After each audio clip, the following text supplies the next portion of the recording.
Welcome in to my possum friends for week 2 game previews brought to you by Offensive Points on the Fantasy Six Pack channel. As always, I'm here with Josh and Billy. Guys, what's up? How do we feel about week 1? What a bummer of a week to start with. I mean, low scores all around. I feel like scores were low, players' scores were lower, especially some of the first rounders were really rough. And then we just got nightcapped with the Bills and Ravens, and everyone was like, okay, football is fine. Like, we're all good. We can still see some good stuff. Week 1 rust kind of shaken off. Obviously, they were ready, clearly. Yeah. No, They're it was going a to the weird Super weekend. Bowl, one of those two. Steelers Jets That was a good one too. was out of nowhere because literally that was the lowest supposed point total of the weekend, and it was almost the highest scoring one of the weekend if the Bills Ravens didn't happen. So who would have known? Who would have seen that coming? That's why I told you that Dolphins game was going to be sweet, by the way. Dude, You did say something. You said you were interested in that game, and everyone thought you were weird for it. And I guess you were kind of right. Like, nobody knew that it was because of the opposite. Okay, all right. We won't even give you that. But I was on the East Coast, and man, I fell asleep during the Buffalo Bills game. I literally was trying my hardest to stay because it was a freaking amazing game. Just that 1 hour ahead killed me, and it was just a long day. I woke up to Josh Allen with 40 points against me, and I was just like, are you freaking kidding me again? Like, it's always Danny too, like our buddy. He's always got the guy who's going for 5 touchdowns, 6 touchdowns, whatever is happening. The biggest player of the game. I'm sure a lot of people saw that Josh Allen, Derrick Henry points against them, maybe even Zay Flowers. Man, it was just wild all around. What a good game, though.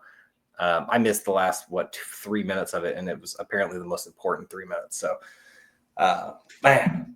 I'm just glad football's back. I'm glad we get to see these people in action now. So, Billy, you want to do something about just kind of takeaways from this last? Yeah, I feel like there's a couple of things that happened that I just feel like maybe we should put a pin in because maybe it's a sign of things to come. I would say the 2 things that I was most concerned about just overall, the Broncos offense for most of the game looked about how I initially thought they were going to look. RJ Harvey did end up busting off a 50-yard run, so that kind of juiced his stats a little bit. And then Bo Nix threw a touchdown to Cortland Sutton too, which kind of like helped the whole as a whole. But woof, that looked terrible for the first 3 quarters of that football game. And I was like, yeah, it's gonna be a long year if you have a Bronco. So I don't know. I don't know what to make of that. Bo Nix threw for 40 passes and only had 176 yards. I don't know if that's a sign of things to come, but it was not great.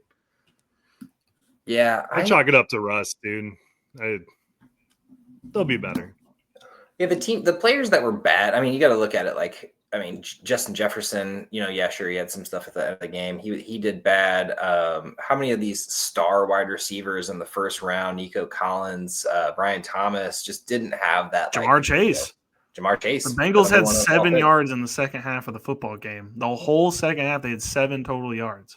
I ain't going to win anyone fantasy matchups at all. Which is wild because the Cincinnati Bengals defense was the one that kept them in the game, ironically. Exactly.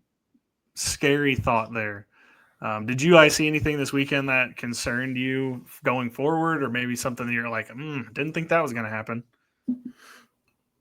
I actually have a little slight victory lap here. We were seeing all this talk about how the Lions defense, now that they're fully healthy, was like a top 5 defense. I kept seeing that, and we talked about this a couple weeks back, and I was just like, why did we vault the Lions defense up so high when, they have Aiden Hutchinson who did absolutely nothing. I don't think he recorded a tackle. We have all these kind of mediocre players. I mean, there's some young up and coming players like Brian Branch and, Jack Campbell and stuff like that. But the defense to me was always just kind of okay. And the Packers clearly showed that it's not that good, because they had no problem walking down the field here and there.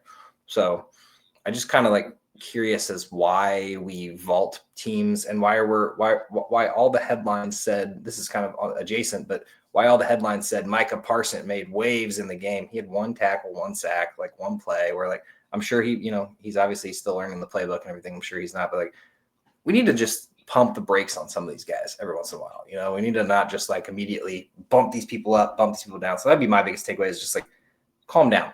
It's 1 play. It's 1 game. It's 1 thing. Just because Chase had, nothing as of this, do not panic sell, and don't don't just immediately assume that everything's going to be bad because of one bad play. So I will say the Parsons sack was dope. The Parsons sack was dope. I didn't get to watch I'm going to get to a point here in a second, but to piggyback off what you said about the Lions defense, I want to say about the Lions offense. I know everyone was like, oh man, Ben Johnson's not here anymore. They'll be fine.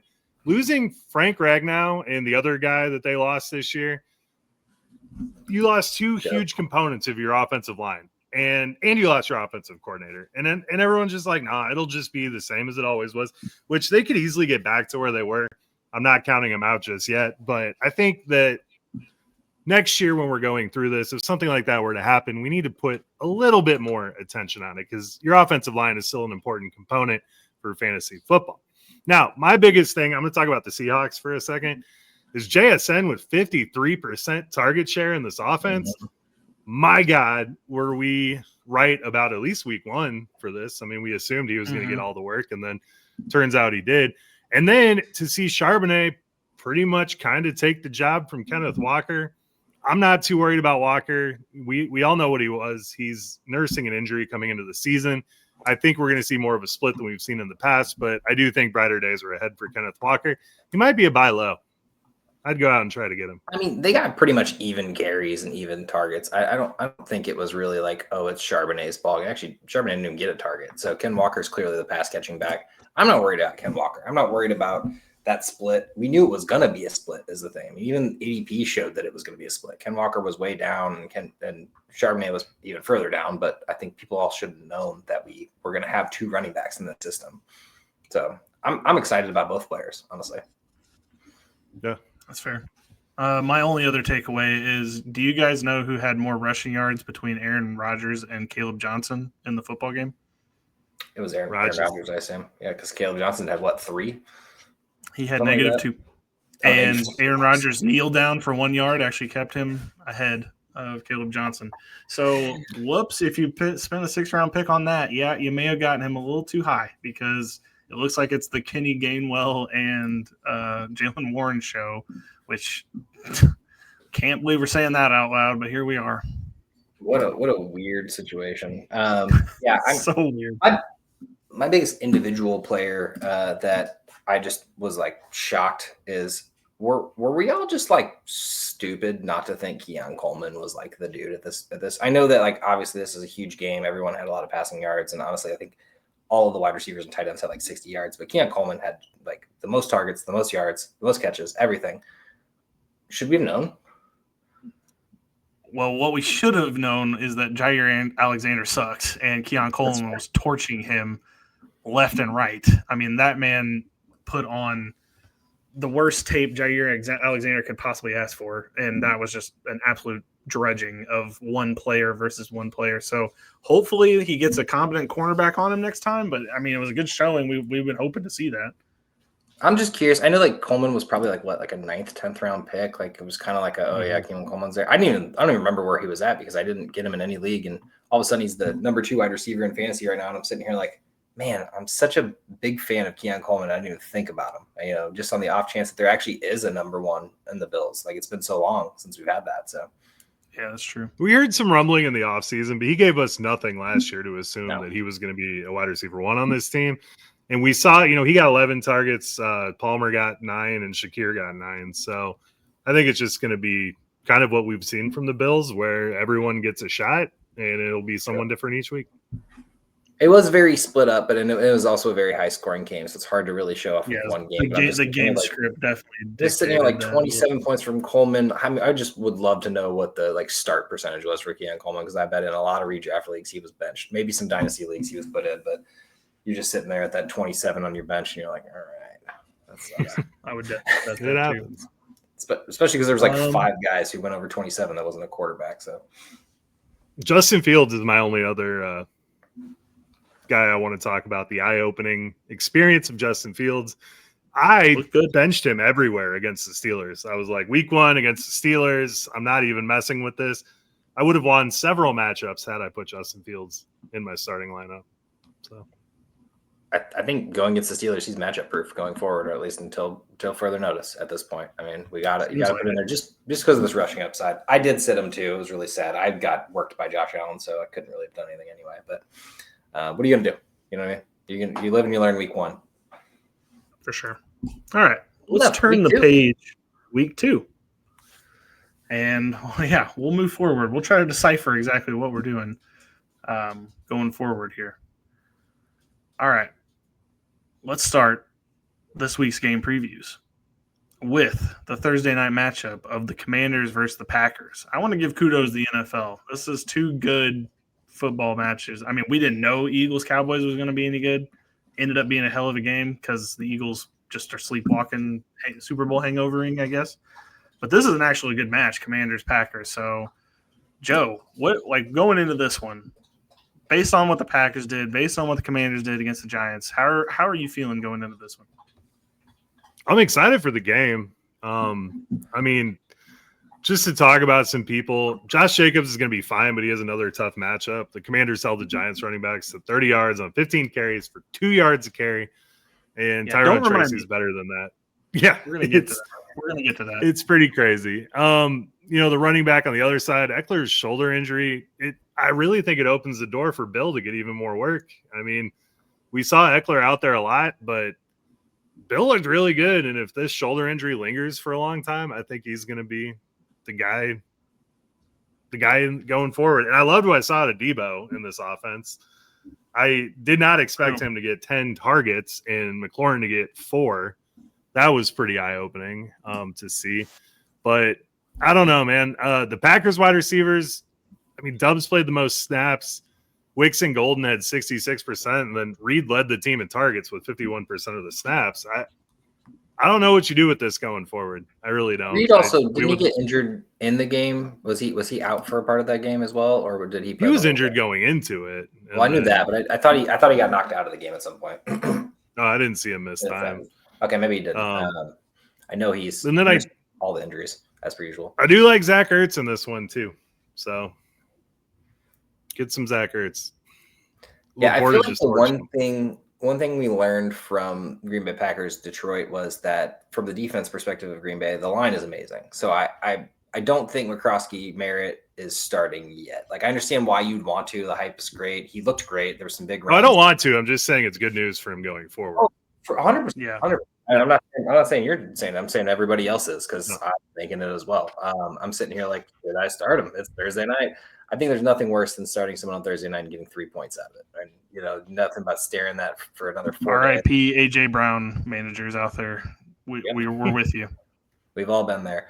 But no, I'm looking forward to the Commanders wide receivers because that is actually one thing they did not do super well. Goff still completed 30 of 34 or something like that. I mean, they were all short passes, a lot of screen passes. I feel like the play calling is just all off there. They need to figure their offensive coordinator out. Jaden Daniels adds a certain aspect that Jared Goff can't, is getting outside of that pocket. Now there's a chance that he can't get outside of that pocket, and they make that a point of emphasis. But I think these wide receivers, and to your point, Joe, Zach Ertz are going to feast in this game. I think this is going to be relatively a shootout. I think the Commanders' defense is being hyped right now because they played the Giants, and they're really bad. I'm saying hyped as in their rankings right now. You're seeing all these red numbers. If you're on ESPN, you're like, oh, they're the 8th best defense to get the running back. I was like, yeah, they played the Giants. Like, let's calm down. I didn't see much from this Commanders defense in the offseason to where they added enough people to where it's really going to warrant this defense is going to be better. I think this is the week where everything gets blown off. I think this is a shootout. I think offensive weapons is going to be galore. Maybe pump the brakes on the Washington running backs. I think you're right. I don't know. I would probably still if I had a flex spot open, I might consider Ja'Cory Krosky Merritt. Like, if I had him versus Tracy, even though I do love Tracy and I have him starting in leagues, I'd consider switching. I really would, but we'll get to that. I smell a fireball bet. I'm going to go ahead and put Tracy over Ja'Cory Merritt for you, Bill. Okay. I know you're going to take it too. You're a sucker for it. I definitely will. No, I think you all are right. Here. Washington or Packers win this football game? It's at Lambeau. Give me the Packers. Taking Washington. I think so too. The only thing I was like weirded out by was like Jaden Daniels looked great, and that against this Giants D line that like we were like, oh, this is the best D line in football. Well, week 1 did not really look like they were that tough. So I guess we'll see. Maybe if the Packers have a better one, I guess we'll see. He did get sacked like what, 3-4 times? Like, yeah, 3 times. I mean, he did, but I mean, he still had tons of rushing yards.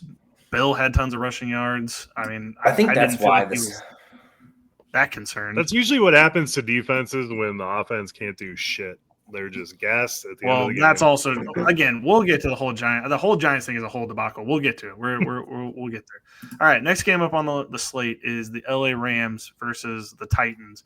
And I have seen a lot of people like happy about Cam Ward's performance, and I can say that I'm happy about it too. He was going against the Broncos. We all on this podcast were like, all right, well, this is probably the toughest test straight out of the gate. Well, I'm going to go ahead and say the Rams are probably like the second toughest test. Like if you were going to go back-to-back weeks, like there's other great defenses. I'm not trying to knock any other defenses. I'm just saying the Rams also present quite the challenge for Cam Ward here. So I do think that there's going to be a little bit more passing wise, but I still think if you have Calvin Ridley and like you have, Chig Okonkwo and stuff, like I don't know if you're starting him right away. Like I just don't see him throwing for more than like 170 yards yet. He will eventually. I just don't see it yet. They're very conservative. You can tell he is not going to let this kid rip the ball downfield. And I don't think the Rams is the week that we find out who Cam Ward is, like 400 yards kind of thing. My only thing is the Rams are going to score points. We didn't see that from the Broncos last week. I mean, that is I'm not true. ready. I'm not ready to buy in that the Titans. I mean, the Tavondre Sweat play where he hit Bo Nix on the sneak before he even moved forward was incredible. But I don't think the Titans defense is as good as they played last week. So I think that we're going to see Cam Ward have to throw the ball more. So I would be fine with starting Ridley. I don't know about Chig or anyone else, but I think Ridley's fine. Well, Manor also had 7 targets. Like both Ridley had 8, Manor had 7. So, I mean, the targets were there. It's just, I don't know. They have a really good pass rush too. I don't know. My expectations are tempered is all I'm saying. Yeah, my gut is to wait till we see something from him. This is his first game. I mean, Bo Nix in his first start of his second season didn't look great against the Rams. I don't know. I feel like maybe just wait. Let's just see next week. If you have someone to play over Ridley, obviously, like we're not going to tell you, hey, don't start your stars. Like if he's your best wide receiver you got, put him in there for sure. Like hopefully Ward can figure it out. But at the moment, we're a little worried. You know what I mean? I mean, he's a rookie though coming in, so you got to give him some grace. But yeah, these are some tough defenses he's got to go against. Pollard looked good. Oh, dude, Pollard. Unless you went running back to start your draft, Pollard needs to be your RB2. He's got to be in your lineup. He's probably your RB2 at this point because that workload is unreal. Yeah. And then as far as the Rams go, I mean, you're kind of just starting everybody, right? Like that you would normally start. I mean, Kyron Williams looked Kyron Williams-esque. I know everybody was so concerned about this work share and that there was going to be this crazy split. Yeah, none of that existed. It was not like that at all. Kyron Williams once again dominated the backfield. Matt Stafford looked like what back injury as he threw 1,000 times to Puka Nacua. I think there's a little bit of a gel issue with him and Devontae right now, but I think as the season goes on, that's going to clean up. So, like, I wouldn't panic sit him or anything. But I think other than that, those are probably the guys I'm sticking with. Biggest thing about the Rams offense that I was excited about was to see that it literally is Puka and Devontae as expected. Last couple of years, they've had Demarcus Robinson hanging around, getting 4 or 5 targets. There's no guy just sneaking in there and getting 3 or 4 targets. I think it was 2 as the most outside of the 2 of them, 8 and 11. I mean, I'm good with that. Devontae and Puka are going to get their work. Kyron's going to get his work. No one touched the ball more than 1 time outside of him. It's perfect. Yeah, it is perfect. You do know, like one time in November, we're going to get a Tutu Atwell game just out of nowhere. For sure. Like bound to happen. But Puka to the moon this week. I mean, getting your eye cut open and getting stitched and going back out there and putting up the line that he had. He is an awesome possum of the week for me. You have to figure out how to get him in your lineups against the Titans. 10 out of 11 targets. I mean, the new Breakfast Club, it was cooking this weekend. So very happy. I feel like the Rams are like a good concert. Like you go there, you're expecting to hear the hits. You don't really want to hear the filler music. And the Rams, they just give you the hits, baby. They're not there to do anything special. They're just hitting. Yeah, hitting they're not giving you the new album that nobody likes. Yeah. Exactly. We're not giving you that Blake Corum that just came out. Like, we're playing the hits. We're playing the Kyron Williams. That's what you're here to watch. That's what you're here to listen to. And that's what they're doing. And I can appreciate from Sean McVay. He's a very fantasy forward guy. I like him. Who wins this game, though? He does it for the people. Who wins this game, though? Rams, 100%. I agree. I do think Cam Ward has a bright future ahead of him. It's just not in this game. All right. Next game on the board is the Jags Bengals. Josh, are we panicking about Jamar Chase yet? Nah, not panicking about anything. And honestly, this is a great testament for this right now. This will be the game where we get the get right game. The Jaguars defense is decent. Obviously, Travis Hunter might be shading Chase, which will be really interesting. I know I only played a few defensive snaps last week, but maybe they play some more. I don't know what happens, but just to see Travis Hunter covering Jamar Chase might be a really interesting battle. Just two potential great stars in the league. Obviously, we already know Jamar Chase is. Do not panic. Jamar Chase is your guy. You know, one thing, though, we do need to start worrying about is Chase Brown. 20-something carries for 40 yards. That is not it. Been telling you for years. This is not the lead of the league that everyone thinks. So, not saying sit him because you've already invested that money, honey. So you're gonna have to put Chase Brown in your lineup. But you got decent points from him, so it wasn't that big of a deal. Yeah, the touchdown saving that got more points than he had. Yep, that's decent points. Well, sure. You drafted 101 out of Jamar Chase, so I guess he's probably somebody that you should start sitting going forward. No, he's not the guy. I would love to see, you see all these running backs get their, big runs, and Chase Brown got 0 of those. What was his longest run? 4 yards. Are we just going to discount that the Browns defense is fucking elite? I am. I'm going to discount it. Okay. Joe, quiet down there, bud. Don't bring up any facts like that. It doesn't fit the narrative. 21 carries for 43 yards. That's it. That's going to win you some leagues. 2-yard average. Joe Burrow threw for a 120. Like, what are you trying to say? Joe Burrow can't play against the Browns. Tried to tell y'all that last week too. Y'all thought call me crazy for that too. Okay. Chase Brown and ETN are gonna fucking eat in this game. We're not worried about Brian Thomas. We're not worried about Chaser Higgins.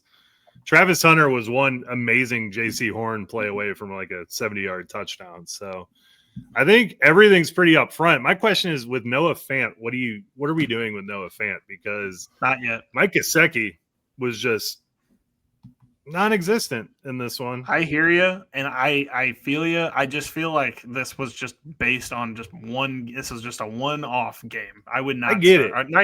You might have him on your roster just in case, but if I had Gesicki, I'd probably not play him, obviously. But I would not play Noah Fant. Or if you had Gesicki for some reason on your bench and Noah Fant was available, are you dropping Gesicki for Noah Fant? Because it seems like he is taking the job. Off of one game. Taking the job. Joe, there wasn't a ton of targets to go around here. Mike Gesicki played less snaps than Drew Sample did. He was third in snap counts. It does seem like you saw how bad the offense was with it. No, let's calm down, guys. We're getting too deep into this. What we need to really talk about is the Tank Bigsby trade to the Eagles. Yeah, weirdly that I'm going to bring this up. Nobody else is talking about the elephant in the room. Etienne. Most rushing yards in week 1, a 9th, 10th round running back. Everyone just discounted, said Tank Bigsby's better, and Tank Bigsby is not on the team anymore.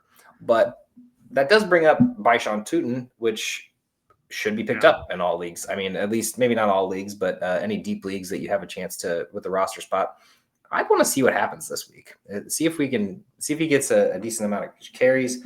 Now, he is a backup to Travis Etienne, who, everyone forgot is a good running back. And the Quinn Allen. He did play. But wasn't Tootin inactive, though? Or did he play? Maybe wrong. Okay. Well, anyway. Just something to think about. I mean, now that we got vacated some space, just a guy to potentially look at. Tootin got 3 carries. Bigsby had 5 carries. Quinn Allen had 1 carry. Okay. So not bad. All over. De'Ami Brown got 2 carries. Brian Thomas Jr. got 1 carry. Just Carries for everybody. It's the Oprah meme over here. Carries all around. I mean, this was against the Panthers too, so we do need to pump the brakes all around. Well, I don't know. I guess we're gonna have to see if the Bengals offense is for real. Like, I know that they're kind of a weird team, but I mean, none of the Browns running backs, mind you, it was not the good guys, but none of them really got going either. So I guess we'll see if they're for real or not. The Bengals D. This is gonna be a fun game. This is going to be a fun game. This will actually be more of an open eye opener than this week 1 situation, because you got Jaguars going against a terrible Carolina Panthers, no offense, defense, and a Bengals going against a very good Browns defense. So we have kind of the opposite here. I feel like Jags and Bengals both bad to goodish defenses for the Jaguars side, not for the Bengals. For sure. Interesting. Who wins the game? That's the question. The Bengals. I think the Bengals win. They're favored by 3.5, but man, the Jags look decent. Trevor Lawrence didn't look decent, but the whole looked decent. Yeah, I'm gonna go with the Bengals too. This seems right. Yeah, or the Panthers suck, but we'll get to that. Browns Ravens is the next game on the board. Joe, what Brown do you feel great about starting this week? Is it the waiver wire darling, or what do you think? What Brown? Dylan Sampson has major flex appeal here for me because, I mean, his receiving work was awesome. Quinshon's still not practicing, and Jerome Ford was pretty much non-existent in the passing game. I know. By the way, he met with the NFL today, Quinshon Judkins. We got nothing from it. Like, like what happened? All it was like, hey, he's meeting with the NFL today, and then nothing happened from it. So I don't know what to make of that.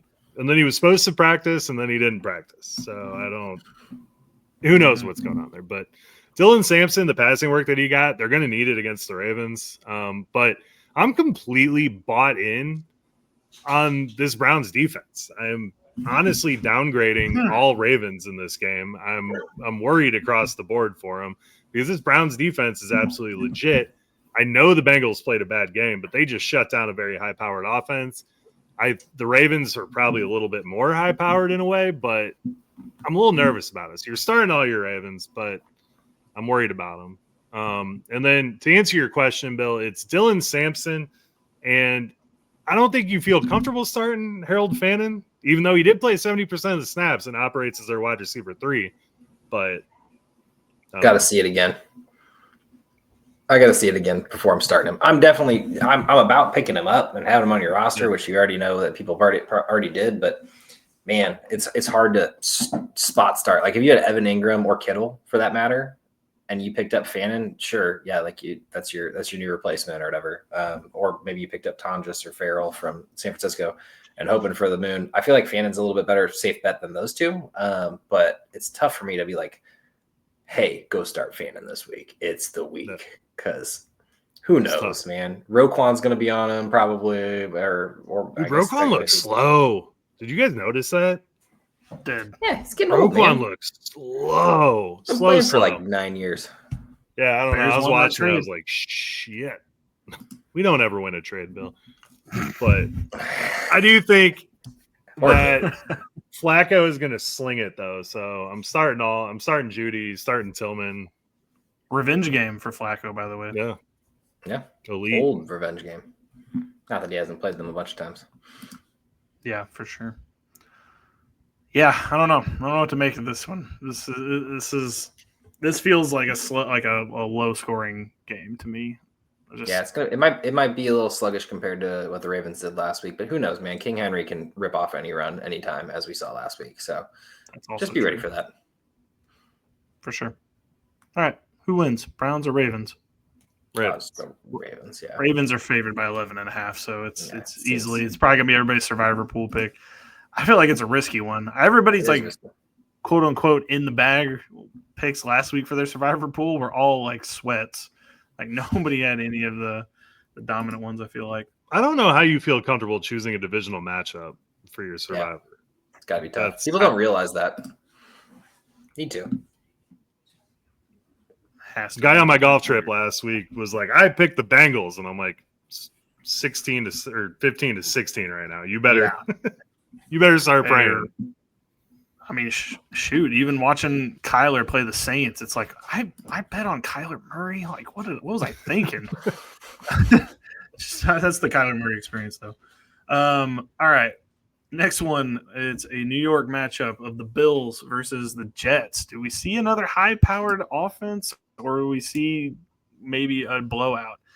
I actually think that this is a fight, like, go, everyone go. Like, I think this is a start everyone situation here. Garrett Wilson looked really good and comfortable with Justin Fields. Like, it looked like they were back in college again, which was exciting. Breece Hall, like, welcome back. Is Breece the Hall lead back? Weird. Thanks for coming back. I mean, I think Braylon Allen's startable too. I definitely think that. I think this is, like I said, start all situation. Braylon Allen is not startable. Do not start Braylon Allen. Well, why would you start after what you saw last week for Braylon Allen? Why would you start him? Because the matchup that they were in consisted of a Breece Hall type thing. If they were going to be in a different situation. I feel like what we're seeing here is an actual 1 and a 2, not a 1A, 1B like everyone was preaching over the offseason. I think that's the most eye-opening stat that we saw. Other than Justin Fields can cook, and he knows how to find Garrett Wilson, which is helpful. Also, we might see Lazard this week, too. I don't know what happened there. There was a weird rumor or weird thing that the coach said that he missed some training camp, so he couldn't be in week 1. Apparently, he was healthy enough to play. Weird. It's unrelated. You're going to start Lazard. But good to see Fields be able to hit his stars, and good to see Breece Hall be able to, get a full workload and look great doing it. So against the Steelers nonetheless, yeah. Yeah. So I mean, that was a good start for all of them. And then on the Buffalo side of things, I mean, we just saw what Aaron Rodgers can do. If Aaron Rodgers can do that, Josh Allen can definitely do that. So I think this is going to be another good Josh Allen, Keon Coleman. I mean, I like all these guys. James Cook, it wasn't. Got all of those goal lines, he was getting stuffed, and then Josh Allen would come in and put it over the top. But whatever, I'm just going to chalk that up to he didn't play a lot of the training camp. He still had a lot of receiving work too. And then Khalil Shakir and Josh Palmer, I think. Josh Palmer a little bit more flex-ish, but I think Khalil Shakir is all right. Yeah, and James Cook's getting enough in the passing game to alleviate those touchdown vultures by Josh Allen as well. Yeah. So he should be fine. And that game kind of got away from him for a while there. So, I mean, Cook didn't play. They had Ty Johnson in there. So I think this will be a much closer game.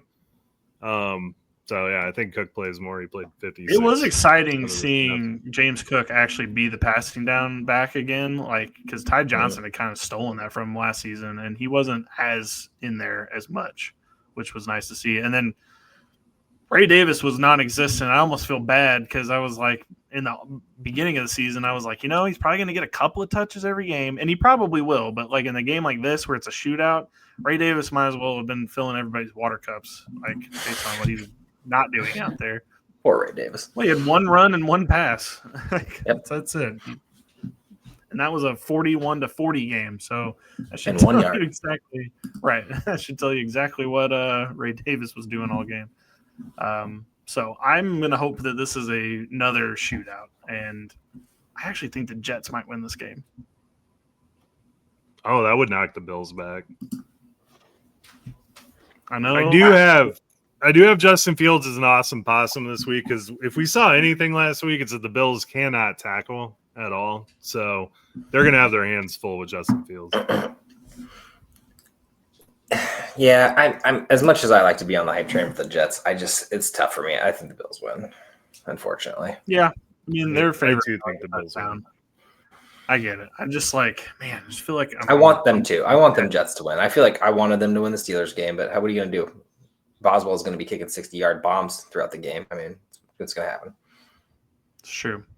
All right, going to the other division matchup in the AFC East. That is the Patriots and the Dolphins. I don't think anybody – I don't think anybody wants to watch this game at all. And the Dolphins, what they put out on that field after spending an entire offseason working things out was embarrassing. Just flat out embarrassing. Tua looks horrible. I don't know how you can start him with any kind of – the Colts are not this juggernaut defense. In fact, last year they were one of the defenses that could be had.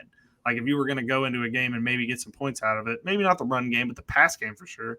And no, not at all. They shut Tua down like he was a high schooler. So I don't know what to make of this offense. Tyreek has more off the field drama. I don't know if y'all saw that today. He's being investigated for another incident off the field. So it's like I don't even know. Jalen Waddle got hurt. Like I don't know. I don't know what to do with the Dolphins offense as a whole. What happened? What happened to them? 2 years ago, they were undefeated going into week 12, like prior to Tua's injury. And like, who knows, maybe that's affecting him more than we think. But like to get blown out by the Colts like that week 1, that you looking at that as a layup game. Like, I mean, I hate to be a dick about the Colts fan base, but like, that's what you were originally thinking when you saw that on the lineup. You're like, oh, we'll take care of that. But you have to assume they're a Super Bowl contender if you're a Dolphins fan. Like, that's the only way you can rationalize that. Yeah. I will say the Colts improved the hell out of that defense this offseason. They added a bunch of people. They got a lot of healthy guys back. So their defense has always been pretty decent, honestly. It's always been at least middle of the pack. I mean, they've had some injuries, of course, but at the end of the day, Tua's got to be better. Achane was running for his life out there and still looking good doing it. And somehow Tua can't find Tyreek Hill and Jalen Waddle running across the field, 2 of the fastest guys in the NFL. So Tua's got to be better. That's what it all comes down to. But yeah, if you're a Tyreek Hill manager, a Waddle manager, you're not loving going into this next week. I mean, Patriots defense isn't even that good, and you're still worried about it. Like, and Patriots defense is tough. You're going to have to start them. It's tough. Yeah, it's a bad time to be on them. And then, funnily enough, on the opposite side of things, like I think we all kind of thought the Patriots offense might be a little bit better this year, and boy, are we wrong. They are not that much better. I mean, Drake May did throw for some yards, which was nice to see, and like obviously waiver wire darling Kayshon Boutte was showing out. He got 8 targets along with Hunter Henry, who was my awesome possum last week. Well, chalk that up to a dub as well. But I think as a whole, I still don't know. I don't know. Would you trust to start Kayshon Boutte this week if you picked him up on the waiver wire? No. Not to start. Hey, dude, it's week 2. There's no bye weeks. There's minimal injuries. You're starting who you drafted. Look what Daniel Jones just did to the Miami Dolphins. Like, that's what I'm saying right here, though.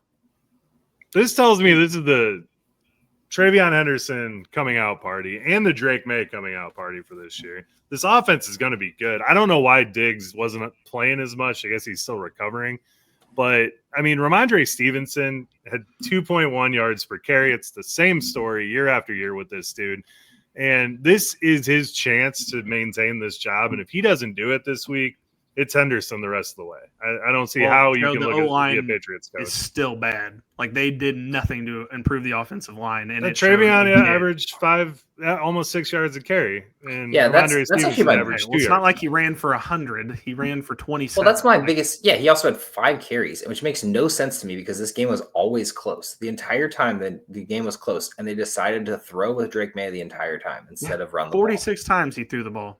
Why were we not just like giving our star rookie running back or even Ramondre Stevenson 10 carries? Like anyone, 15 carries total, like something like it's just wild to me. I mean, Antonio Gibson got a carry and it just feels weird comparatively to Travion's 5 and Stevenson's 7. Like Stevenson looked terrible. Travion looked fine, but like you got to run the ball, man. You got to learn how to run the ball.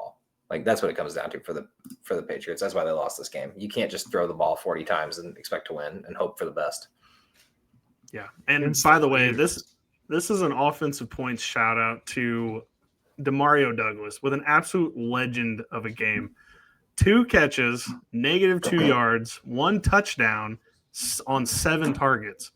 That is so impossibly hard to comprehend that you could manage to do that in a football game. That I almost respect it. Like I almost respect it. It's 8 points, baby.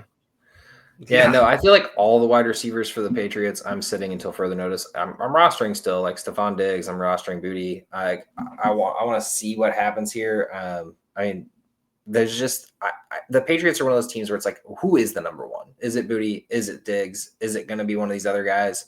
We're going to find out soon. And I could be wrong. You know, the Dolphins defense did give up everything after losing Jalen Ramsey, but I couldn't feel comfortable starting Boutte over like a struggling fifth round pick that I drafted or something, you know? Yeah, I agree. The Dolphins are favored to win this game. Who wins? Patriots. I think the Patriots win. Their passing game did look good, but if they can learn to run the ball and actually do a balanced offense, and I'm worried about Tua, man. I mean, who isn't? I think Tua should be headed to the unemployment line. On the next game, 49ers versus the Saints. 49ers, Lord only knows who's playing in this game. Brock Purdy's out for sure. Kittle's out for sure. I think Jennings out for sure. No, Jennings is not for sure out. They're saying there's a good chance that he plays. Okay, so we're relying on Mac Jones. Don't love that. But Billy, he made Brian Thomas decent. Good. It's true. I don't know. This is one of those weird games where it's just like I don't want any of my players to be in this game. I just don't. I just don't want any of mine to be in this one. Maybe CMC. Maybe that is probably I'd be okay. But like anyone else, I'm like, damn. Like I'm looking over that game. It's like 6-3 in the third quarter, and it's like, oh. That's just really what I feel. Spencer Rattler versus Drake or Mac Jones is just woof bad. CMC is in a killer spot. Yeah, killer spot. He's the only one. The worst part about this is do we actually know if Pearsall's the dude or was it just lack of options? He 100 yards. I would think lack of options. To be honest, like he's the dude. I think lack of options. It seemed that he's like the dude, but Jennings went out in like the second, like early third. I mean, it's not like he had a fair shake of things, and really without. Well, the good thing is there's still a lack of options. I mean, I think they brought on Kendrick Bourne this week, but like as a whole, it's still not many options there. But you have Mac Jones now, so not a good football player. Man, you are just dug in on that one, aren't you, Joe? Yes. I'm sorry, what was that, Joe? Yes. He got you 40 points last year in one game. Hasn't done shit since. Had an entire holdout. His team didn't even sign him to a multi-year extension. They were just like, we'll throw you some bucks to get you through the season. Shut up. And then he gets hurt immediately. It's comical. He's not that good of a wide receiver. Your new not a football player is Juwan Jennings. That's out of nowhere. But okay. Well, Josh is Chase Brown, so I mean, I didn't say he's not a football player. So he's not a third round pick, man. I feel like everyone's gonna eat those words later. Don't worry about it. I'll stop talking about it because apparently it's just gonna keep pissing y'all off. For some reason, y'all just love Chase Brown. We're talking about him on the 49ers at the moment. No, I just excited about the prospect of Christian McCaffrey going for 50 again because that's what it's looking like. That's about all you got going from that side of the offense. On the Saints, Olave and Shaheed had a ton of targets. It ended up being Juwan Johnson, shockingly, who was the leader of this offense. So Juwan Johnson actually had two of his best games last year when Rattler was the starting quarterback. I think there's definitely a connection there. So if you're in a situation where you have to start Juwan Johnson, I would say feel comfortable doing it. 49ers are kind of tough against tight ends. The question, Olave and Shaheed, Olave got lit up again last week. I don't know if you guys saw that. It was kind of terrifying. This isn't the week I think they're going to get loose to have a big game, but you got to be happy with the targets that they're getting. There's a chance that this turns into a good game, honestly. It's two B-list teams playing each other with Christian McCaffrey playing against the sophomore squad. Yeah, it feels like a trap game for the survivor pools, by the way. I know everybody's thinking like 49ers. They're not going to lose the Saints. They'll still do it. Yeah, I don't know. I wouldn't. I'm not making that. Mac Jones can lose it. That is yeah, that's true. And you are betting against Mac Jones, but you're also betting for Spencer Rattler, so it's kind of tough. I feel like it'd be different if it was just Purdy that was out, but Kittle being out too, their leading receiver, in my opinion. Tough. Gonna be hard for them. Pearsall can be fun, but can Mac Jones find that connection? And is Jennings playing? So there's a lot of pieces to that puzzle, but yeah, I don't really want to watch this game either, if I'm being completely honest. But it could end up being a fun one randomly, just because they did some good things with the 12 slate. They put a lot of these games. It's like, I don't really want to watch that. They just snuck them all in there. Give me the Saints. Saints in an upset. Saints in an upset. San Francisco is only favored by 2.5, so they clearly think it's a pretty even game. I'm gonna take the 49ers. I think the Saints are this bad, unfortunately. That's such a build-up for that answer. I don't know. All right, on to division matchup: Giants versus the Cowboys. I don't want to watch this football game. I do. I don't know how many they had to sneak in these 12 o'clock windows, but the Giants looked horrible under Russell Wilson, and I don't think we can wait this long to see Jackson Dart at this point, because what are we doing?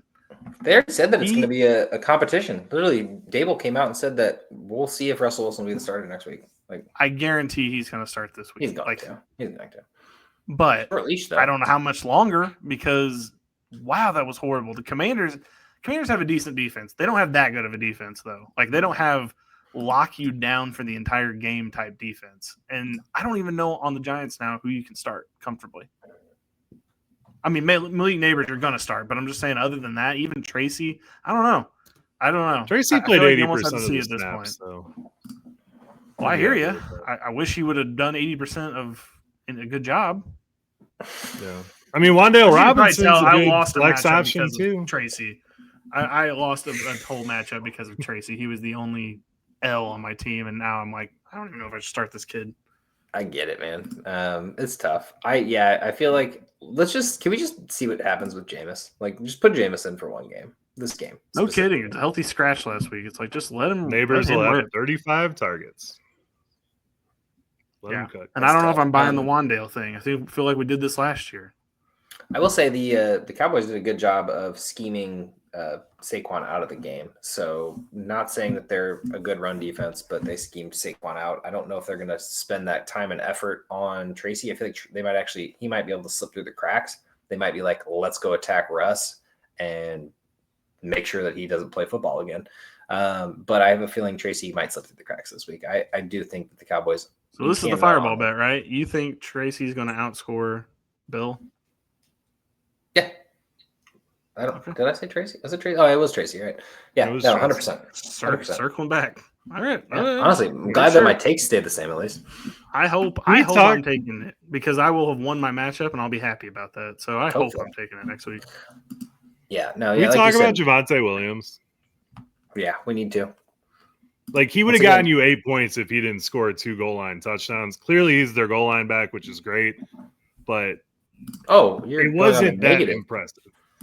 Wow. Kind of. I am a little bit on the negative here. I like the workload.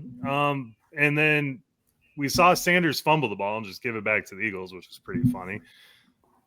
How long until we see Jaden Blue in this offense is my question. Well, he was, because I don't think he was. But I think after the Sanders fumble, it's like, hey, let's give the kid a shot. I don't know. Javonte was fine. I mean, you're starting him, but I wouldn't expect a 2-touchdown game at any point. Yeah, it feels like he's touchdown or bust, to be honest, going into this. Like, okay. I know that the Giant – what? I said, okay. I'm not starting him in this game, but it's wild to think that you're saying touchdown or bust for Javonte. He looked pretty good while running. Are we watching the same? Were we watching the same game? Well, the Eagles are missing Jalen Carter because he decided to spit on Dak. Like, if he wouldn't have been in there, who knows if that would even happen. To be fair, Dak spit first. I hate to be that guy, but he did. But I'm just saying, like, if Jalen Carter had been in there, who is even knowing if Javonte Williams even has a good game, like a game. But I don't know. I wasn't impressed. I think the workload showed everything that we needed to know. Jaden Blue is a healthy scratch at the moment. I think Javonte could probably sit this week. I think it's a kind of a trap game. The Giants D line is really good, and there's a chance. I just like how you will up Javonte Williams, but you will down Chase Brown. Like, that is just the clearest biased nonsense I've ever heard. How is it biased? Javonte was an 11th round pick. Chase Brown was a 3rd round pick. It's an ADP thing, not a fact that I don't like Chase Brown. But I'm sorry. Fair enough, but I don't know. Javonte got 2 touchdowns on the Super Bowl champion defense. What did Chase Brown do last week? Eagles defense should have shown up for that game. I wish they would. Should have been a blowout, but I don't know. The Eagles are Super Bowl hangover. I guess I don't know. The Cowboys offense is a little bit better than AJ Brown was reading a book the whole game. He wasn't reading a book that time. He couldn't be bothered to be out there. What was he doing? He wasn't playing. I'm just football. saying, if someone dropped Jaden Blue, I'm like trying to get him. Yeah, I think I can agree with that. I think we're gonna have to see him at some point in this season. The Cowboys did look a little bit better, but again, I don't know what the Eagles were doing. That's really what I don't understand. The Cowboys did not look good enough, or it didn't seem good enough to be make that a 4-point game. But I don't know. Guess they had one good night. Cowboys or Giants? Giants. I'll take the Cowboys. I think I'm going to go with the Giants as well. I don't know. Just don't trust the Cowboys yet. We'll see. All right. I mean, on to. They're not good, but they're good enough to beat the Giants. About the same. Bears Lions. Joe. I don't even want to talk about this damn team. Okay, so I told everyone to pump the brakes on this Chicago Bears team. I said they're going to come out. It's going to take them a while to get going. Everyone's going to be stumbling. It's not going to be pretty. And it looked really pretty for about 5 minutes in the first quarter. And then we decided to stop moving the ball at all. The refs stole it from us. I still believe that because those phantom holding and pass interference calls were bullshit. But my favorite thing is Bears, the refs, the announcers literally said, that wasn't a call. And then they just moved right on and talked about how good the Vikings were doing. And I was just like, with a limp and a crutch from the refs, it seemed a little gross, honestly. Let's let the Vikings win this game. Now your offense didn't do anything to help at the end there either. So no, we did not. The defense is good. The defense is really solid. They got exhausted by the end of that game and just got torched, but they started off pretty good, and I think they should be a pretty tough matchup going forward. But on the offensive side, I mean, especially in this game against the Lions in Detroit, I don't think I'm very comfortable starting anybody on this team. I mean, Swift got all of the work, which was beautiful, but the Lions are fairly decent against the run, so I wouldn't expect a magical game from DeAndre Swift at all. DJ Moore could have had a huge game. Rome got lucky because he got a late touchdown. The tight ends were, Loveland was toast. Kmet had the better day, almost had another catch. And, if you're going to bet that Caleb's going to rush the ball like he did, that's fine. I don't think I'm starting anyone on the Chicago Bears. Benching all of them. Wow. Okay. I think I'd start Swift. I think Swift's still a starter. I think he's getting enough in the pass game. They love their screen passes too, or at least Ben Johnson does, I should say. Also, this is a revenge game for him too, and Swift. This is a good juicy matchup for Swift if he can do anything whatsoever. And I still believe what I said earlier. I'm starting Swift and Caleb on this team. The thing is you drafted DJ Moore in the 5th round or Dunze in the 7th, and maybe you're having to start him, but you're not feeling great about it, but they can still do it. I feel like I don't know. I feel like Odunze would be fine. Like if he had scored a touchdown in this last game, he would have had a really solid outing. Like I get it, he didn't. So anybody you can say that about, but he did. He scored a late touchdown and he didn't do shit. He was fine. No. Right. They were both fine. Odunze, I feel like is good. 65 catches for 60 yards, something like that. That's still 11 points in PPR. You're not excited about it, but at least it's consistent. I feel like it was Lions defense isn't as good as the Vikings defense, so I definitely think that there's a better opportunity here. I don't know, Joe. You're just a little emotional about your team right now. That's all it is. Caleb I'm not emotional. It'll be great for the 10 scripted plays that Caleb can memorize at the beginning of the game, and then it's going to be shit after that. I'm just letting you guys know. All right, so I think the one thing we need to talk about is on the other side of the ball, because for one, this is getting a little too angry for my likings. Joe's just getting a little hot here, red in the face. Who's getting loose? Is it Amon-Ra? Is it Jameson? Or is it even Tesla? These wide receivers. Jameson. We got what? You got one healthy cornerback on this Bears roster at the moment. It's gonna be a feast. Someone's gonna feast. I feel like it probably is Jameson, but Amon-Ra is probably going to get a healthy workload as well, obviously. Either way, that Tesla touchdown was like an all-time catch, and I just appreciate that he got it, and I appreciate that they scored a touchdown, but, that was an ass-whooping up until that point. Good thing that he got that. So, I don't know. I still feel like the rest of this team. I don't know. I still feel like you're good starting all your. You're guys. starting all the Jameson. stars, but I think Jameson is the one where you're actually potentially on the fence with sitting because you probably have another option, whether it be better or worse. Where you're like, but the Jameson Packers might have a good defense. Like that's what we don't know yet. Yeah, well, their that might have secondary been is good. But I just feel like this seems like a torch session for Jameson for some reason, like 2 long touchdowns for like no reason. Very easily could be. Very easily could be. So I don't know. I think you still move forward this week with it as it was. Maybe sit Monty.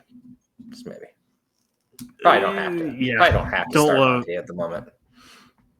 Don't love it, but we'll see. Bears or Lions, who wins?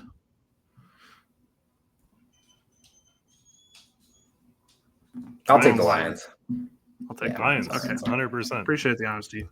All right, last game in the noon window because for some reason the afternoon window they only put 3 games in, which is just so dumb, but whatever.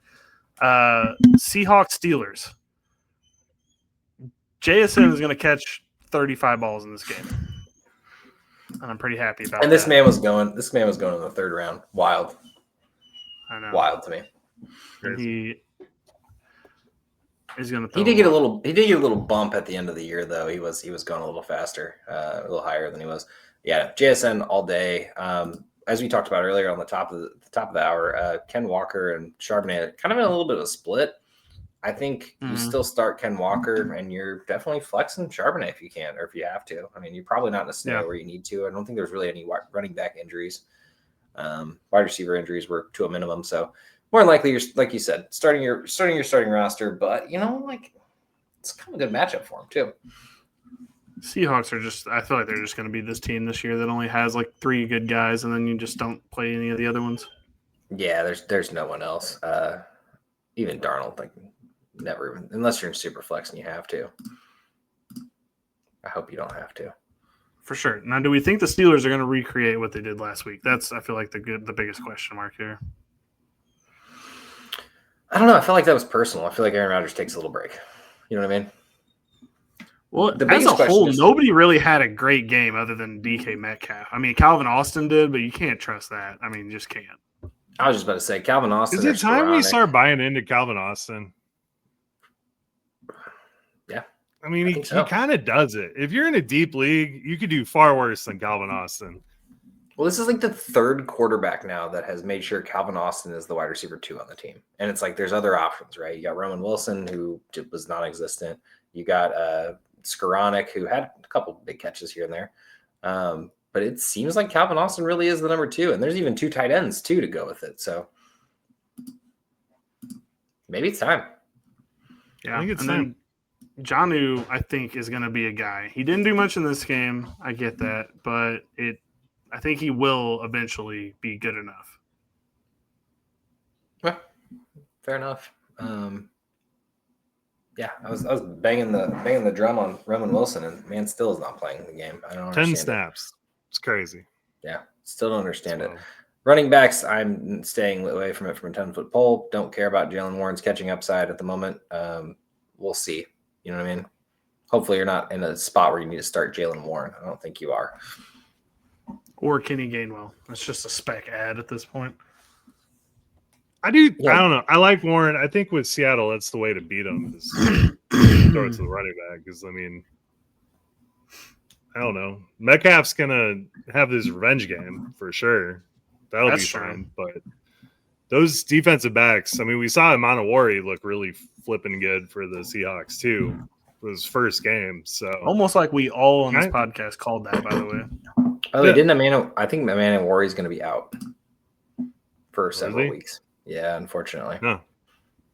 Well, I saw that news the other day. Still have a tough defensive backfield, so I don't know. I think Warren could be a useful player this week. Not me. Couldn't be me. Cool. So who wins the game? I'm taking the Seahawks here. I'm going Steelers. I feel like they're good. I think it's a tie. They both leaving it. Nah, this will be a good game. I think these are 2 really well balanced teams, like both around the same, ball play. ball field. So for sure. We'll take them. All right. On to the late window. We have the Broncos versus apparently the best team in the league, Colts. They scored on every drive except for the kneel downs at the end against the Dolphins. Now they're going against the Broncos, who present an entirely different, way more challenging prospect here. I feel like the Colts are coming back down to earth, boys. I think that we had a good weekend against the Dolphins, and now we're going to be back to Daniel Jones' life. So Bo Nix was drafted as a starting quarterback, and at this point, hopefully you drafted a valid backup just because, like, this could be the game where he breaks out, but you don't want it to not be. So I think Bo Nix is sitting in this week. And agreed. Honestly, I think the only one really starting is Sutton, unless somehow Ingram is healthy enough to play this game, because it's trending towards not playing at the moment, I think. So, yeah, I don't want to touch the Broncos. I mean, I know RJ Harvey, sure, J.K. Dobbins. I don't like that split, and I never will. Dobbins looks like the better running back. However, RJ Harvey busted off a 50-yard one big run, yeah. Exactly. So it's like, I don't know. You kind of were bailed out if you started RJ Harvey. I love the people dropping their 6th-round pick right now, by the way. After one game. He's a rookie. We knew this was happening when Dobbins was signed. Sorry, you guys were still drafting him in the 6th round, 7th round, 5th round in some cases. But yeah, after RJ one Harvey, week where he just gets, Dobbins got the work, and then you're going to cut him afterwards. I don't know. He had the 50-yard. You'd assume he's going to get more work if he keeps doing stuff like that. So I think he's fine. People cutting people week 1 is my favorite. I just love watching who people cut just to see what happened. If it wasn't a guy in the 14th, 13th round, then no, please just don't do it. Sure. It's way too early. On the other side of the ball, yeah, man. I mean, it's Pittman. Clearly, that's what's cool about this. We finally figured it out. And Tyler Warren, super sad. I was pumping up Tyler Warren all offseason, and here I am, Tyler Warrenless on all my rosters. And that man is going out there, and I did exactly what I thought he was going to do. 7 catches for 76 yards, and that's only going to get better. I really, truly think that this is going to be our tight end 1 at the end of the year. I know I'm probably being aggressive about this, but I think we're going to go Laporta, Bowers, Tyler Warren, all rookie tight ends 3 years in a row. It very much seems that way, at least from what we saw in this first week. Who do you think would win, Tyler Warren or a Hurricane? The only stipulation is the Hurricane's name is Hurricane Warren. Tyler. Well, based on the Hurricane season we're having, it looks like they're staying away from him. So, yeah, I think Tyler Warren. Tyler Warren. I was kind of shocked that DJ Giddens got 12 carries. I know the game was kind of out of hand, but it was weird. It was interesting again, seeing him game get that kind of work. Game script. But they did. Yeah, so they I didn't did. I didn't get to see this game, actually, so I was curious about that as well. I just assumed it was because the game was ridiculously out of hand. Well, we'll see. I mean, they didn't score until like the 3rd quarter, or maybe it was the 4th quarter, like the Dolphins. So it was like let's keep 30-0 for like dang near the whole game. Good to know that JT still can run, by the way. That's true. And just because I mentioned Daniel Jones earlier and I forgot to play it. All right, got 2 out there. Are you starting Daniel Jones over Bo Nix? Go. No, I'm not in this one, No. but I don't know. At the same time, I don't think I want either of these guys. I'd rather go get somebody off the waiver wire. They actually got a really tough defensive matchup the next 3 weeks: Broncos, Titans, Rams. And then they get a little breather with the Raiders in week 5. But yeah, no, I think the Colts come down to earth at some point. Maybe it's not week 2 though. You know what I mean? Maybe they do go show up in Denver. I don't know. It'll be fun. Weird. All right. I have Broncos winning this game, but close. Colts. I'm taking the Broncos as well. Sorry, Joe. Fair enough. All right. On to the Panthers versus the Cardinals. Boys, I think the worst team in the NFL is probably the Panthers. As much as I hate to say it, I really did not like anything they were doing. I know there was an insane weather delay, so like that could have affected things. But even before that weather delay, they couldn't do anything against the Jags, and I don't think the Jags are a particularly great team. So that was kind of very eye-opening. I don't know. This team doesn't look like it's going to be good this year. I actually shake this off to rest as well. I think their defense is trash. I don't think there's a single person I'm like, man, that's a really good player on their team. Rosenboom swept up some tackles instead of Morrig, but like that was just out of like somebody had to tackle someone. No, I think Bryce gets it back in this game. I don't think the Arizona Cardinals defense can handle Bryce and Chuba, but I'm not. I wouldn't have thought the Jags could, but they held them down. Well, the Jags defense isn't terrible at the end of the day. I don't know Arizona at any point. I'm like, are you excited about anyone outside of Budda Baker on Arizona's defense? Like, I mean, I can't name one. I do think the Will Johnson versus Tet matchup is going to be fantastic. Dude, Will Johnson's be a a fun dog. watch. He looked really good. Incredible. Yeah, against he wasn't really on Olave the whole game, but the matchups he was having, he was looking really good. So they might have found one in him, cornerback. But yeah, I don't know. I don't know if I'm probably starting Tet. Chuba, obviously drafted Chuba to start. But that's probably it for me personally. The Cardinals beat the Saints by a touchdown. I think this will be a closer game than you think. Stoked to see Marvin Harrison get his work, though, and not to mention the running back split is just wild with Trey Benson and James Conner at the moment. Obviously, that 52-yard rush by Benson was, huge for the stats at the end of the day, but just the split workload in general. This is actually more of what we're thinking is Benson's going to get about half the workload, and it's looking that way at the moment. Yep. Yeah. Benson has to be rostered. If he's not, make sure he's scooped up. James Conner is in a great spot, so feel comfortable starting him, but it's a razor's edge here. James Conner's always been a touchdown dependent guy, and he always seems to get a touchdown. So it is what it is. Like, I mean, I think they can run against. I think it's going to be a good Marvin Harrison Jr. game. Like, I think he's going to go off in this one. Yeah, but if anyone's going to struggle against the Panthers defense, it will be Kyler Murray.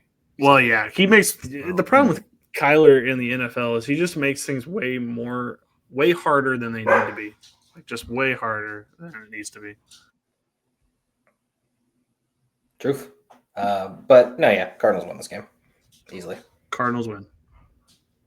For sure. Oops, it clicked off the tab. The next game is the Eagles Chiefs. Josh, what do you think? Eagles Chiefs, you say? Well, me and Joe will actually be at that game, so that'll be a fun one. Looking forward to being there. I think everybody just needs to relax about A.J. Brown and Devontae Smith for that matter. The Cowboys obviously clearly did not want them to be a part of the workload, and Jalen Hurts and Saquon Barkley said, let's go. We can take care of this. And Goddard was always the second read, and Goddard was wide open every time. So as my beloved coach of the Philadelphia Eagles said, we moved the ball forward. And that is exactly what the Eagles did. They're going to move the ball forward. That was the plan. The weather delay killed every momentum that anyone had. First game of the season, that hour-long lightning strike delay.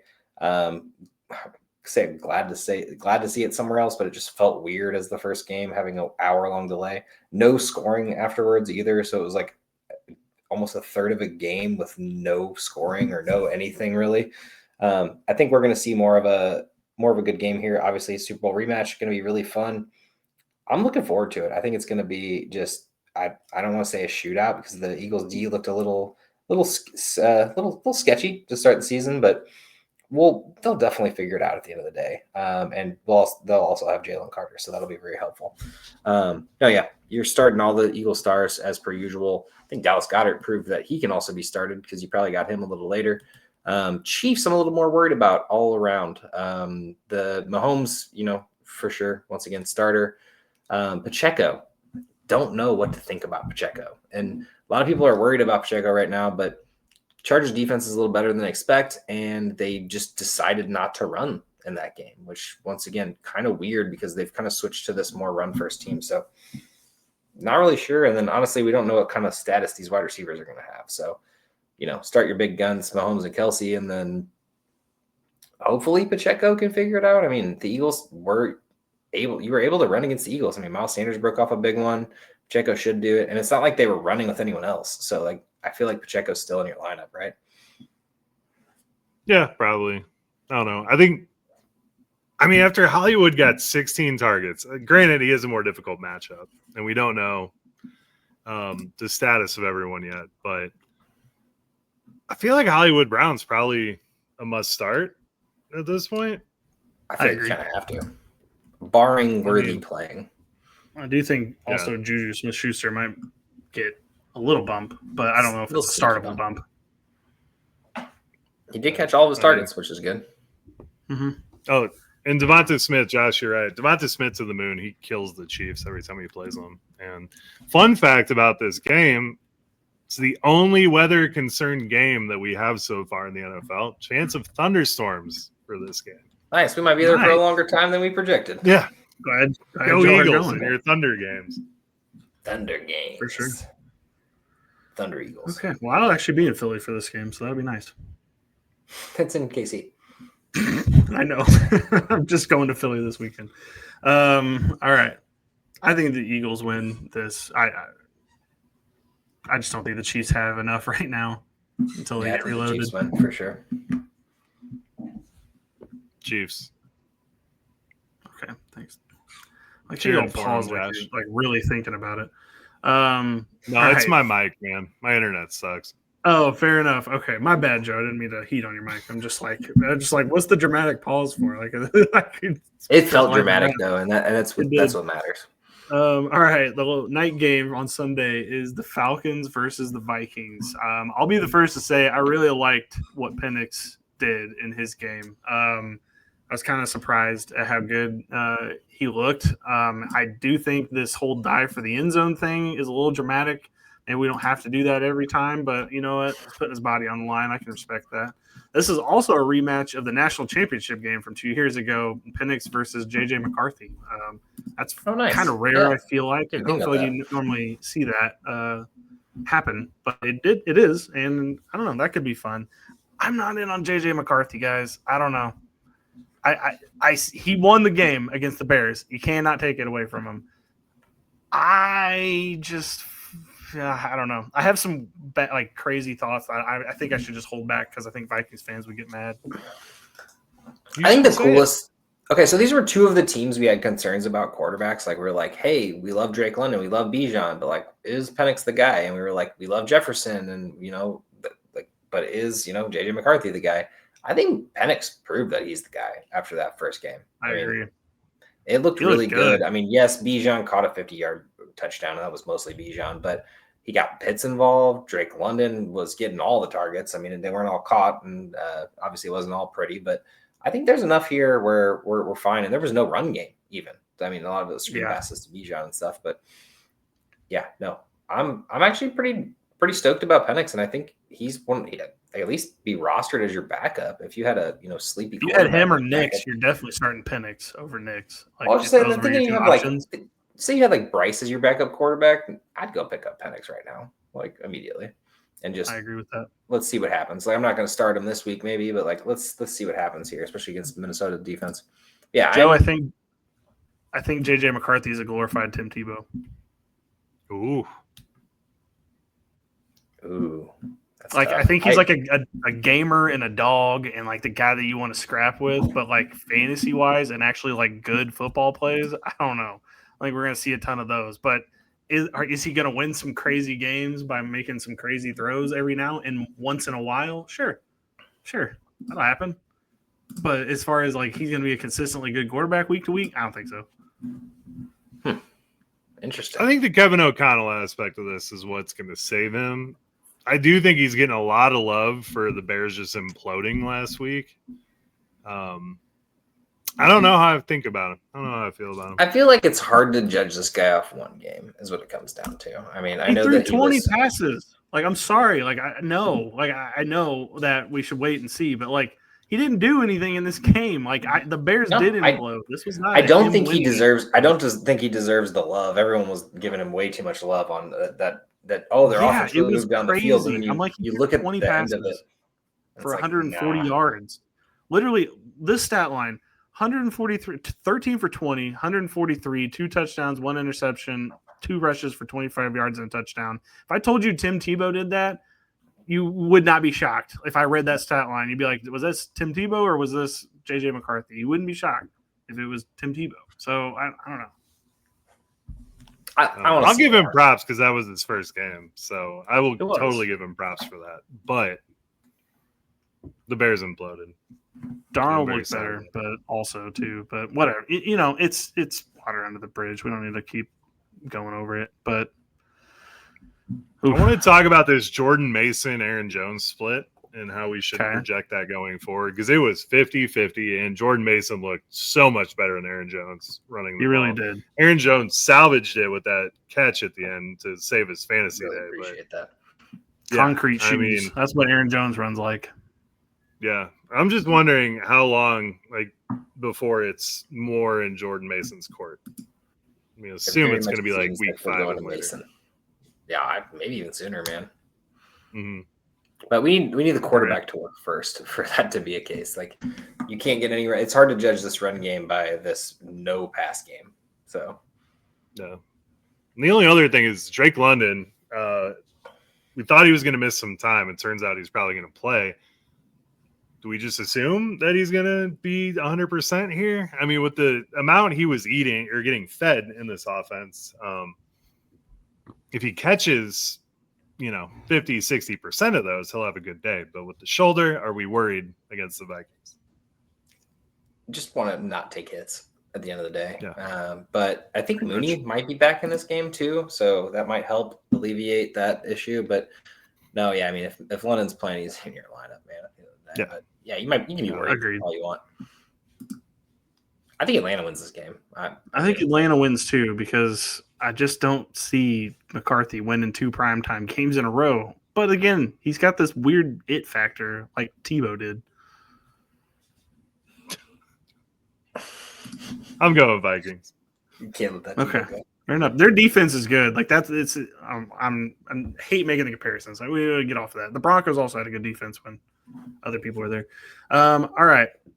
On to Houston versus the Buccaneers on the first game of Monday Night Football. We've got 2 of them this week. The Texans look bad. There's really no getting around it. That O-line, maybe you don't trade away your best guys. I don't know. Maybe that's stupid. Maybe I'm goofy. But maybe you don't trade away your best offensive lineman and then just hope and patch it together because C.J. Stroud never looked comfortable against the Rams. He spread the ball out all over the place. There was not one receiver that really stood out, and that's with Nico Collins on the team, which it's what's that all about? I'd say the only bright spot on this team is Nick Chubb. I mean, you're still starting Nico. I'm not going to get crazy or anything, but I think it's Nico and Chubb, and that's probably it. It always was. There was no one else anyway. I mean, Jaden Higgins is fun, and hopefully for the future, keep him on your bench. But other than that, I don't think anyone's rostered outside of C.J. Stroud.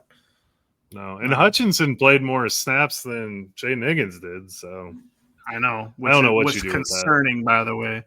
That was concerning because I don't know. I guess I just guessed that Jaden Higgins was better. But then again, it's an Iowa State receiver. They always fool me. It always happens to me. Hakeem Butler, man. I know. It always happens to me. Alan Lazard too. I mean, he was good, but still not the same guy. On the other side, Baker looked like trash. Wasn't a great start. Big old trash can.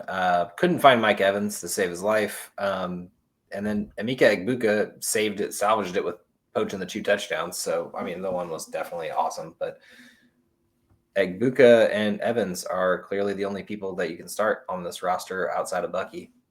In my opinion, I'm sitting Baker next week. I think you can get away against the Texans. But I think you can too. He's still going to throw touchdowns, and he's still a rushing threat. He still might rush a touchdown in. So, that could still happen.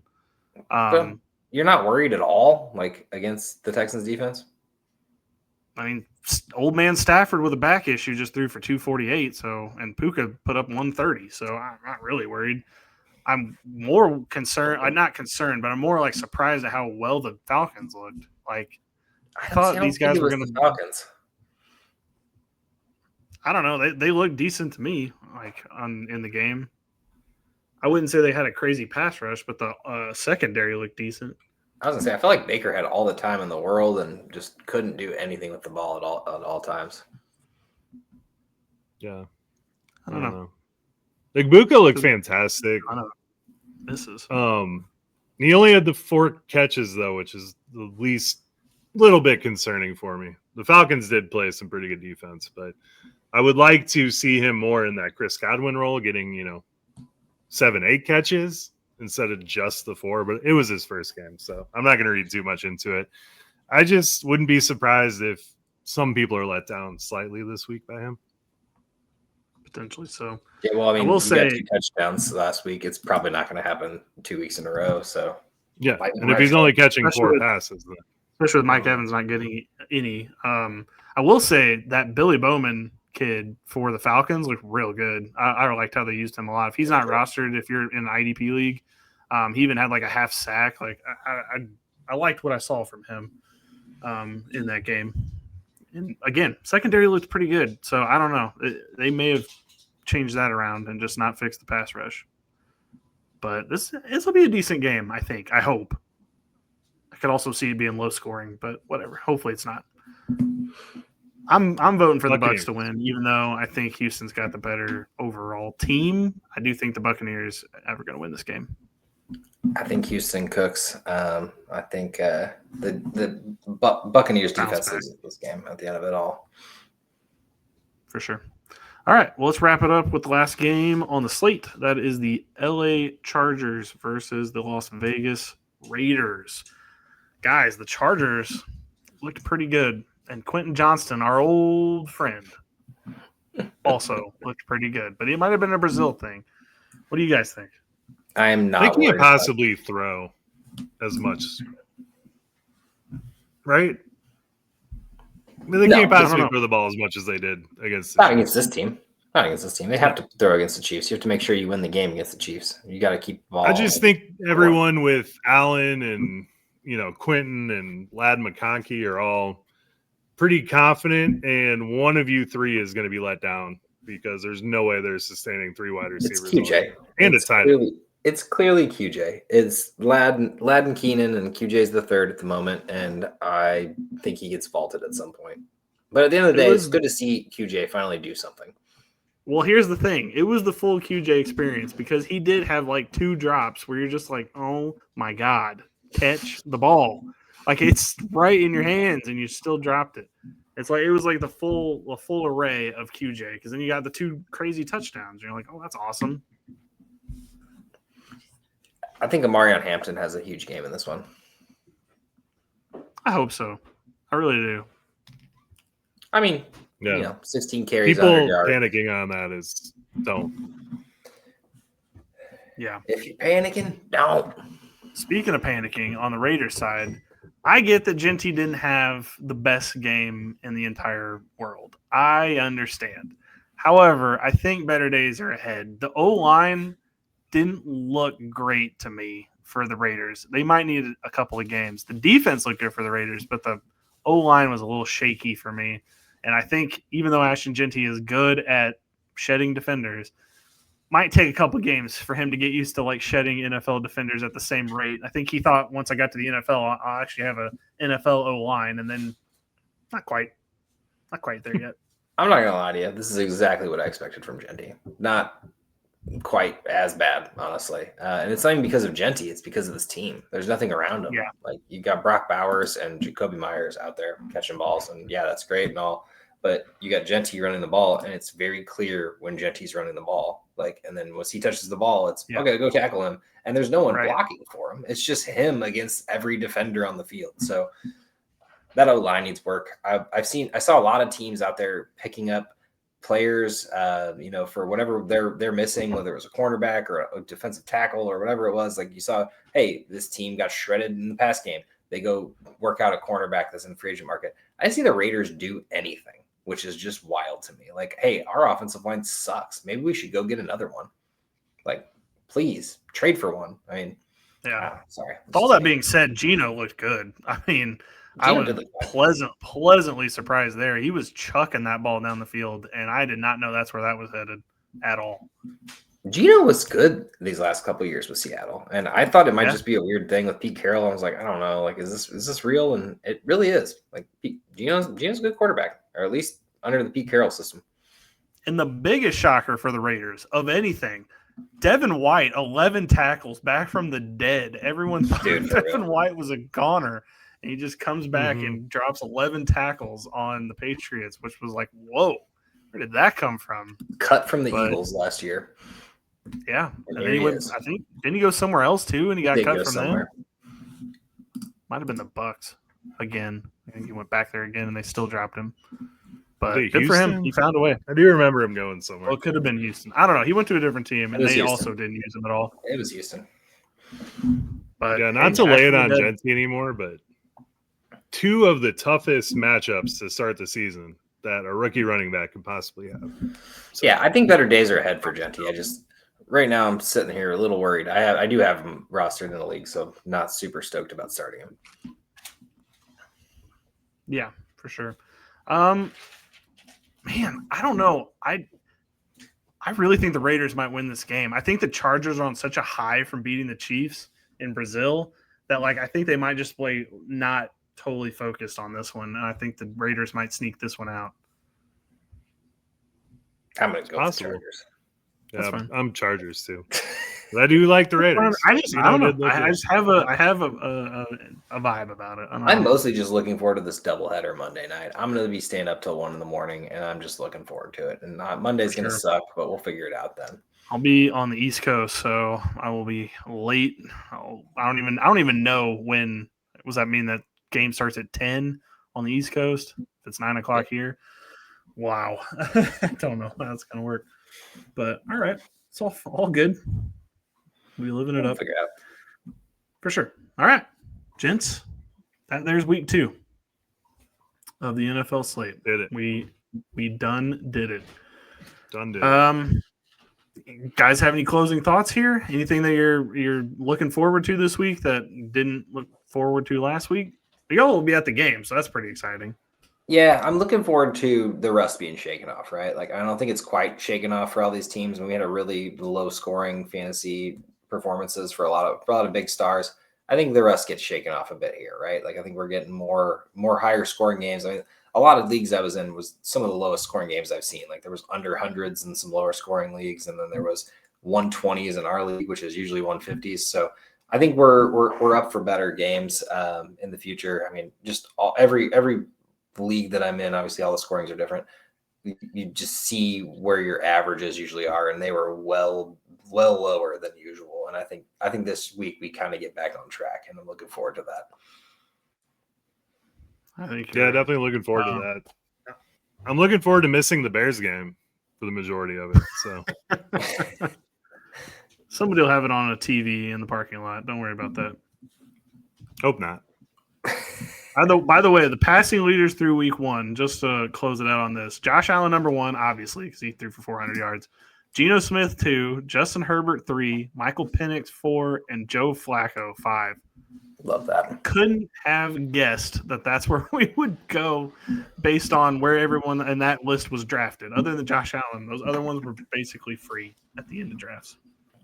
Maybe Justin Herbert just because of the name, but I don't know who believed in him going into the game. But all right, boys, that's all we got for week 2. Joe, get us out of here. Enjoy week 2 and good night.